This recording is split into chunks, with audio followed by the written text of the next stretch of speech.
crafty friends, this is Julissa of Paper Gems by Jules, and today I am sharing how to use your Cricut Design Space to cut digital cuts files from Unity Stamp Company.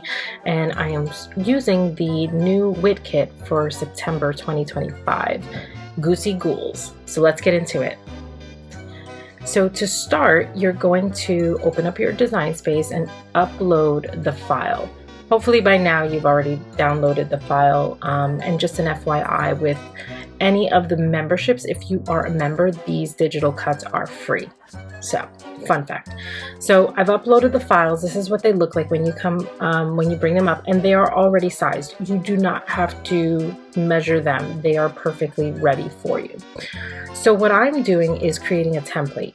I am creating a rectangle to fit these particular image, digital cuts. So I created a rectangle, and what I'm going to do is center it, as you can see there, and then I have to take each one and die cut, not die cut, but cut it out. So there's a feature where if you highlight the square, the rectangle, and then you highlight the individual goose, it's going to let you slice it out of there. So that's a way to cut right through. It's kind of like virtually cutting through your paper, like virtually die cutting. So that's what that's doing. But by doing this with all three, I'm going to create a template that I can reuse to line everything up. And then in a few moments, you'll see that when I go to do the actual die cuts, I'm going to die cut a bunch of these, so they're ready to be stamped. However, and you could do this with any kind of paper. If you wanted to use ivory paper, if you wanted to use white paper, if you wanted to stamp on craft paper, like, you can cut it all out and have it ready, and that way you're just ready to stamp, and then you utilize your template. So this is how I make my template. Okay, so I save it here.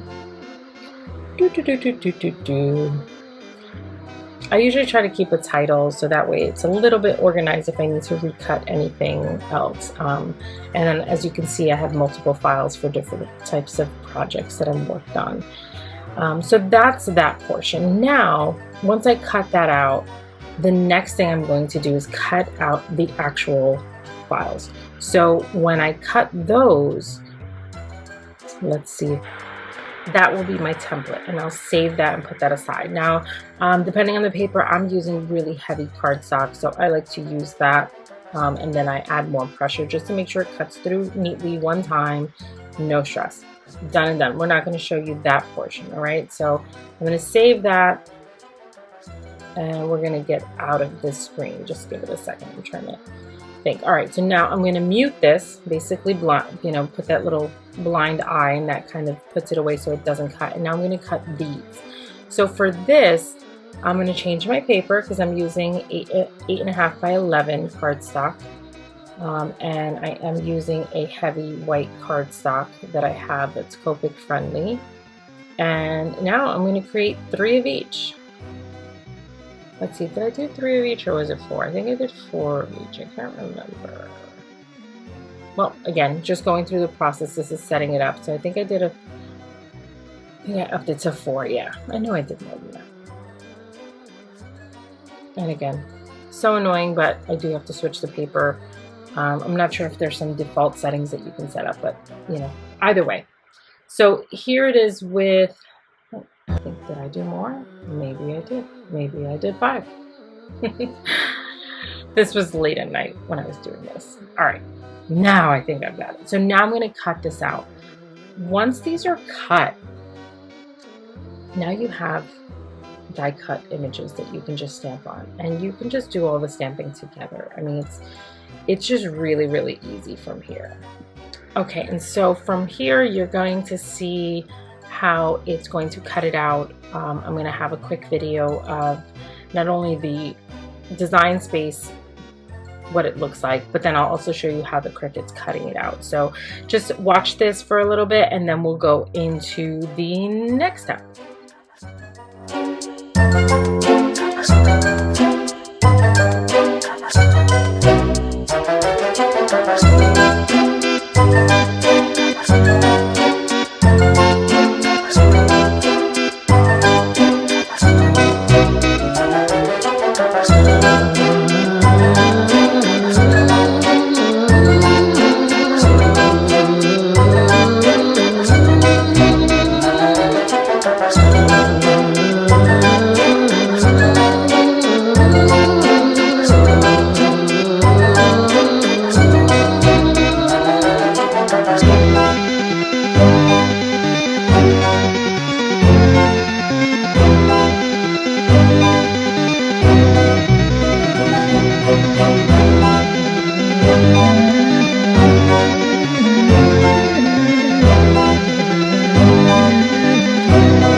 right, so now we have a bunch of templates, and I'm going to show you how we're going to create these perfectly die cut images without dies.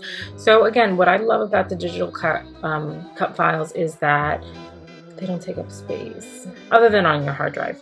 But once you upload it into the Cricut, you don't necessarily need it, but I would always keep it. So now I'm just lining up the already cut out pieces into my little template that I made, and it's perfectly fit. They fit so snug. And that's it. Like literally what you just saw is stamping it. Now, what you don't see is that I did line it up prior to. I put a piece of whatever shiny packaging paper, so that way I could just wipe it right off, and I tested it out to line it up perfectly. But it's so easy. So if you have a stack of Halloween cards, a stack of Christmas cards, this is essential. Thank you again for watching. I hope you enjoyed this tutorial. If you have any questions, please comment below. I will be happy to help. And make sure to like, subscribe, and share. Happy crafting!